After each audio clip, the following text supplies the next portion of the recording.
Welcome to Sportpen. Glad to be here. We're lacing up for a deep dive into the extraordinary orbit of Edwin Moses, a name just synonymous with dominance in the 400-meter hurdles. Absolutely legendary. And we're not just recounting wins and losses today.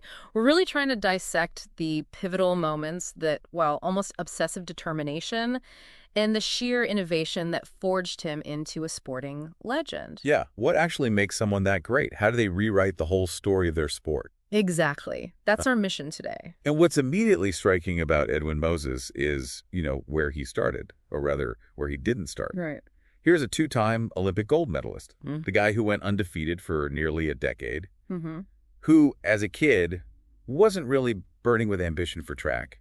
Not at all. His focus was elsewhere. Totally. Yeah. Academics. His parents were educators, and he went to Morehouse College on an academic scholarship.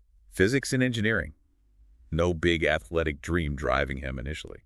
It does feel like almost a detour, doesn't it? He kind of drifts away from team sports and finds track. He liked that it was cut and dry, as he put it. Just you, the clock, the hurdles. No arguments with the refs. Exactly. And he lands on the 400-meter hurdles.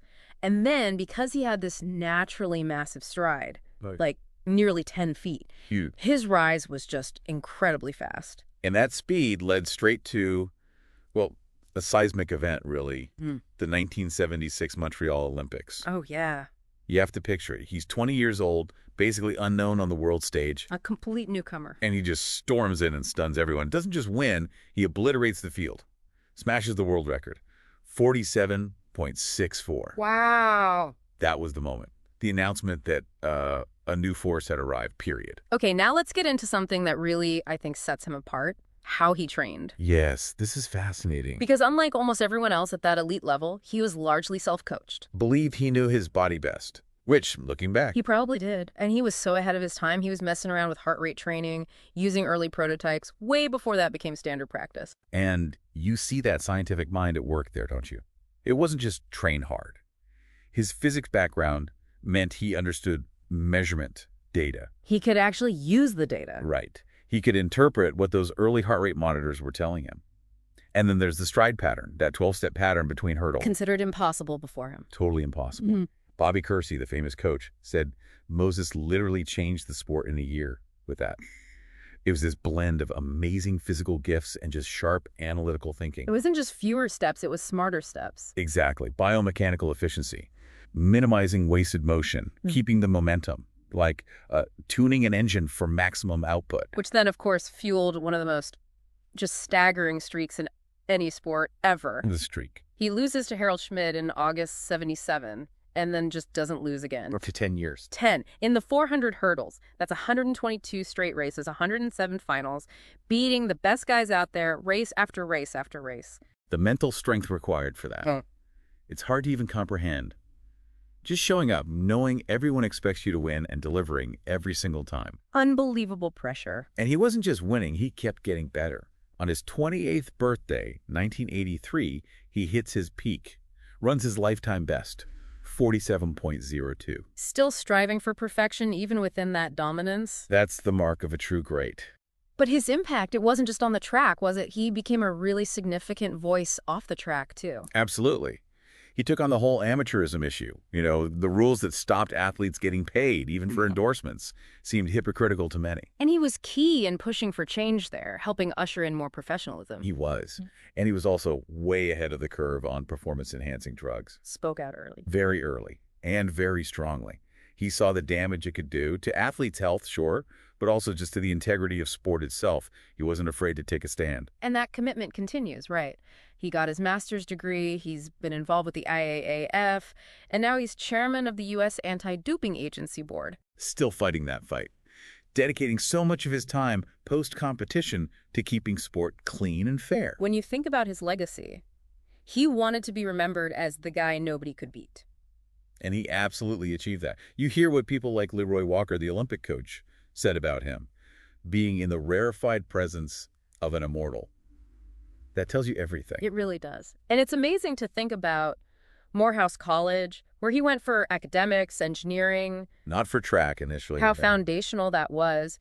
He talked about being surrounded by all these smart, ambitious black men, how inspiring that was, how it built leadership. Yeah, that environment clearly mattered hugely, especially when you remember Morehouse didn't even have its own track. Isn't that wild? They had to improvise, train all over Atlanta. And he still qualifies for the Olympics from there. It's just remarkable resourcefulness. And that story about the Olympic trials, he qualifies, but he doesn't have the money to actually go. Right, the funding wasn't there. And the Morehouse president, Dr. Hugh Gloucester, steps up, sees the determination, gives him $3,000 to cover everything. A crucial intervention. And Moses tells him, I'll break the American record at the trials, and I'll win gold with a world record at the Olympics. And then he goes and does exactly that, delivers on the promise.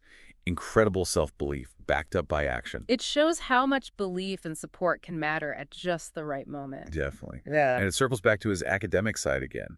That scientific approach was just core to his success. The physics major applying it all to hurdling. Meticulously working it out, figuring the tightest line, the left foot takeoff, that 13-step rhythm, which, by the way, became the standard after him. He basically turned it into a math problem, like that documentary 13-Step shows, solving it at world record speed. Yeah, and that engineering mindset, that logical problem solving. Yeah.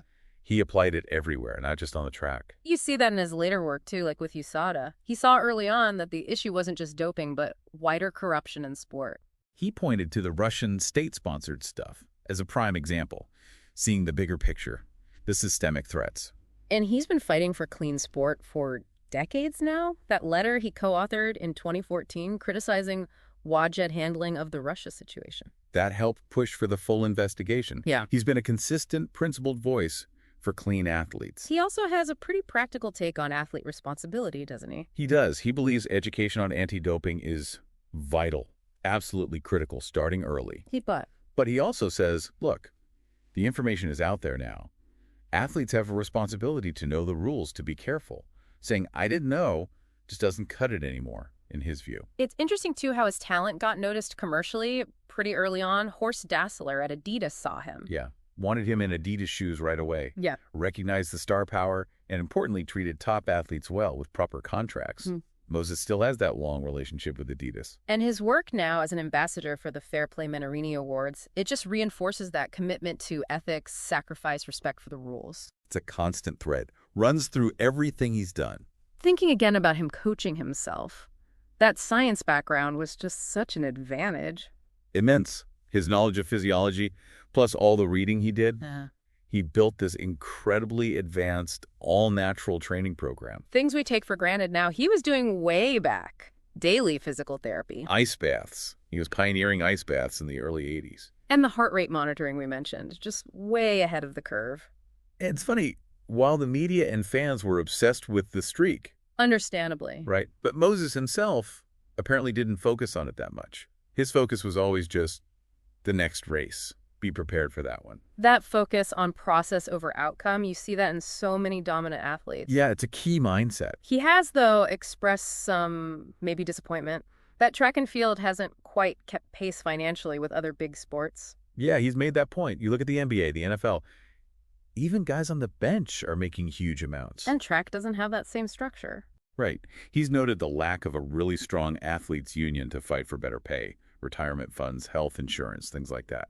Which is interesting because he was involved early on in trying to improve financial support for athletes. He absolutely was. Yeah. He helped get the Athletics Congress, the precursor to USA Track and Field, to start the Athletes Trust Fund program. Right. That allowed athletes to get some financial backing for training without losing their Olympic eligibility. Exactly. That was a huge step.